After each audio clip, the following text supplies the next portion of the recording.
মানুষ কি দিয়ে সবচেয়ে বেশি ক্ষতি করে, অস্ত্র দিয়ে, ক্ষমতা দিয়ে নাকি শব্দ দিয়ে? এই মুহূর্তে আপনি কথা বলছেন না, কিন্তু আপনার ভেতরে শব্দও থামছে না, প্রশ্ন, চিন্তা, ভয় আর স্মৃতি। আসলে আমরা নীরব হতে পারি না, অথচ ইতিহাসে এমন এক শহর ছিল যেখানে মানুষ সিদ্ধান্ত নিয়েছিল সত্য ছাড়া আর কোনো শব্দ উচ্চারণ করবে না। আজ এমন একটি ভিডিও আপনাদের কাছে শেয়ার করব যা আপনি ইতিহাসেও শুনেননি। খ্রিস্টপূর্ব ৪র্থ শতাব্দী এশিয়া মাইন্ডের এক কোণে একটি ছোট শহর ছিল।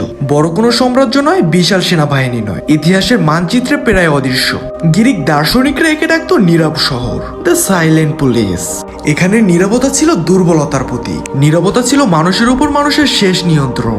এই শহর একসময় আমাদের মতোই ছিল, সবাই কথা বলতো কিন্তু সত্য বলতো না। শব্দ ছিল বিচার করার হাতিয়ার, গুজব দিয়ে মানুষকে অপরাধী বানানো হতো, বক্তৃতা দিয়ে জনতাকে অন্ধ করা হতো। তখন তারা উপলব্ধি করলো শব্দ আর যোগাযোগ নয়, শব্দ হয়ে উঠেছে ক্ষমতার অস্ত্র। কিন্তু অস্ত্র সবার হাতে থাকা উচিত নয়।